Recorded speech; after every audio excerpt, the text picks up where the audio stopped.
My name is Roshan Kumar and I am presenting pulse-less deposition. So,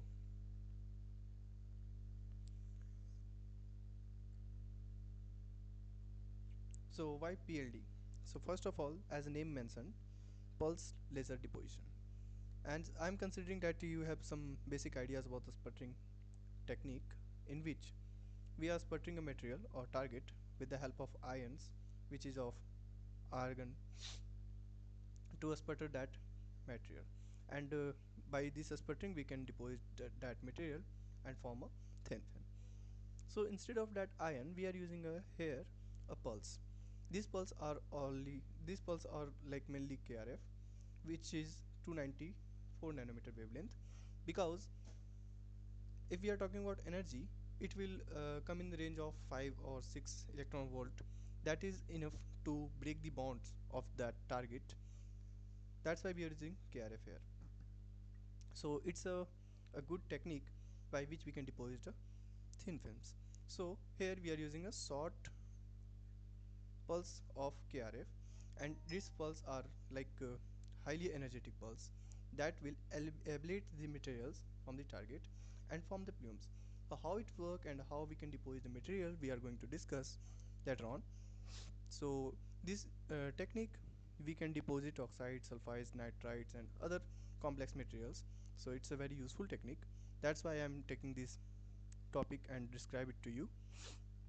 So first of all, I'm going to discuss about this construction of this PLD, and after that we will going to discuss about this working principle. So you can see this is the chamber. These all these things are happening in this chamber. So this chamber is in under the vacuum, and this vacuum is in like the order of 10 power minus 6 to 10 power minus 5 order torr, which is we can say it's a high vacuum.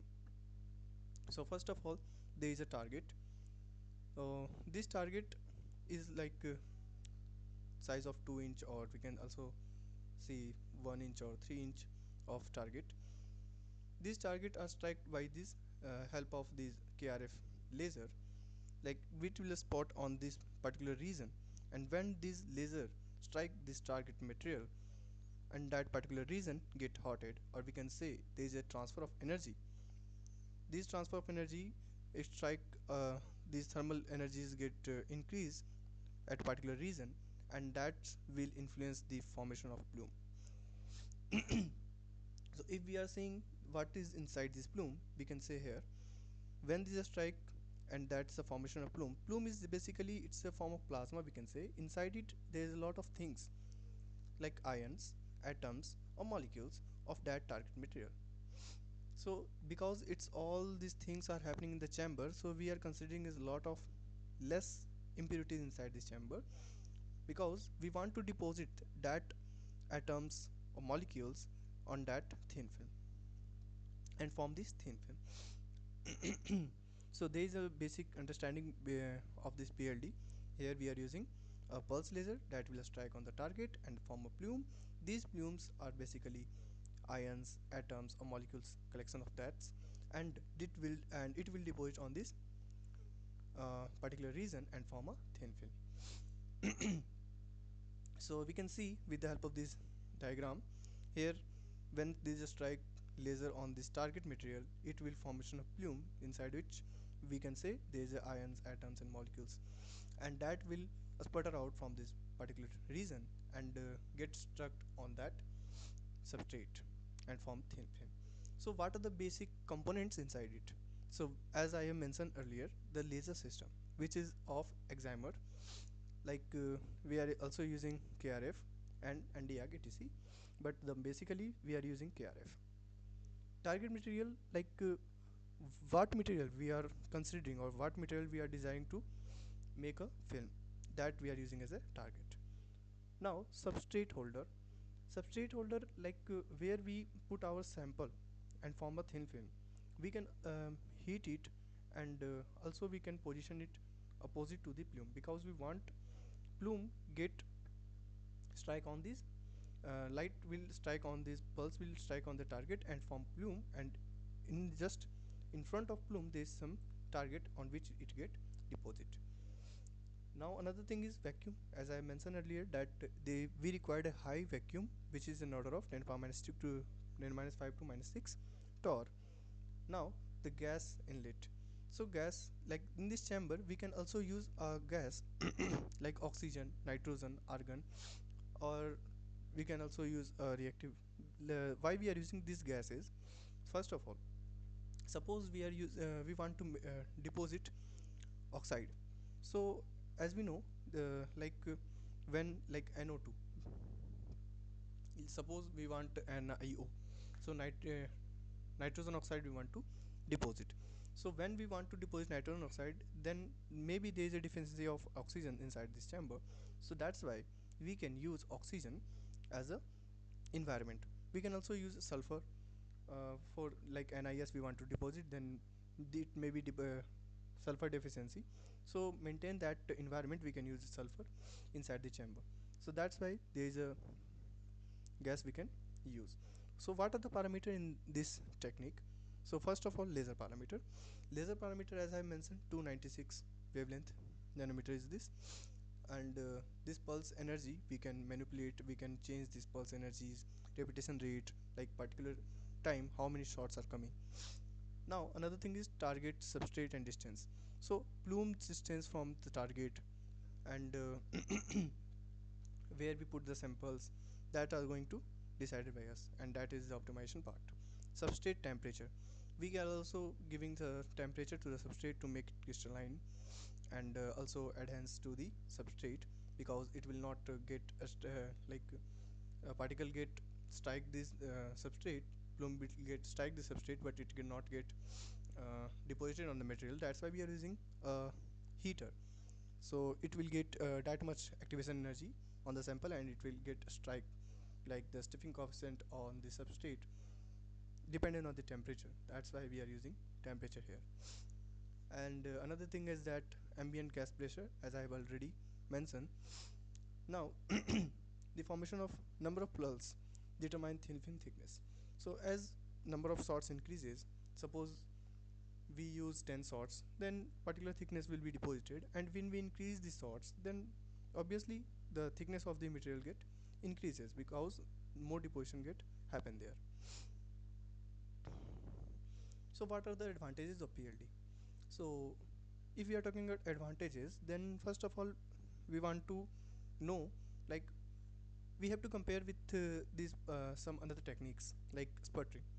In a sputtering there is a argon, and as we know, there is a formation of ions, and that plasma or ions we can say strike the material and form the ablate the material from the target and form a thin film.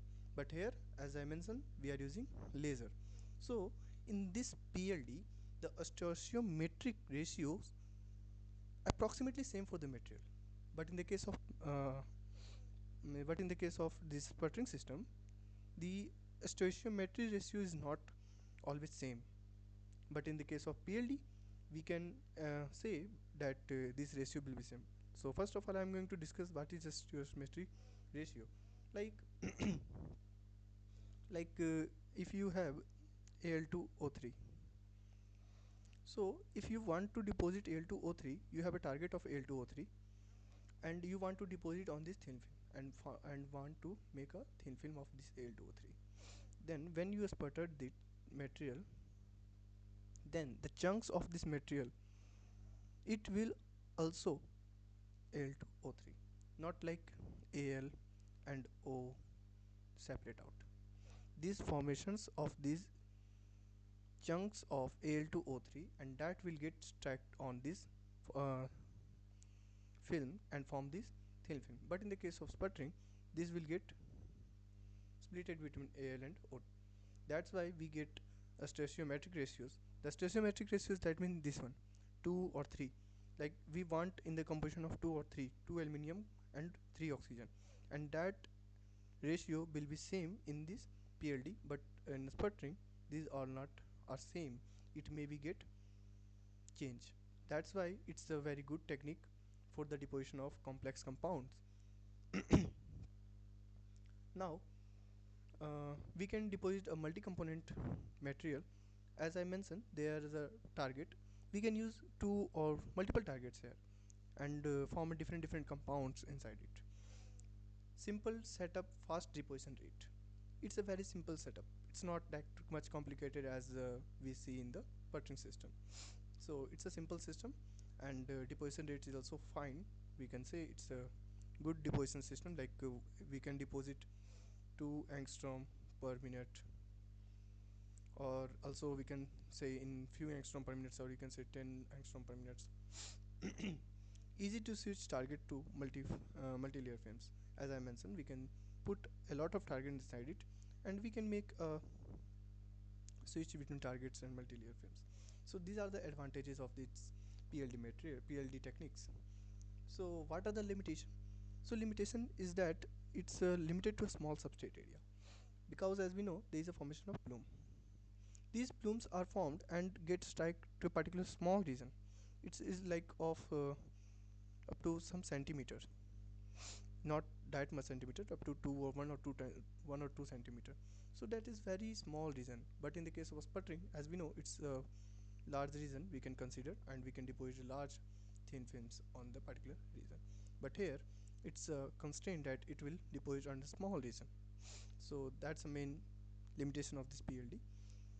Another thing is that these particulates or droplets may also form on the film splashes, like when they strike this laser on that material, it will get strike and this splashes out, and that splashes will also particulates.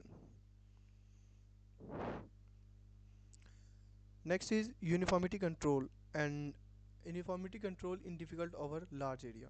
As I have also already mentioned that it is a concise to a particular region, it's not our long range. That's why it's a limitation. Another thing is that we cannot think like in industrial production. Scaling up to industrial production is very challenging because we cannot make a large scale production. That's why it's not good technique. But the main thing is that we can control these stoichiometric ratios, but not scaling to a large. That's why it's also a good and bad part of this technique. So it's all from my side. So please let me know what are the things that I have to more mention in that. I think I've already mentioned a lot of things inside it. So thank you.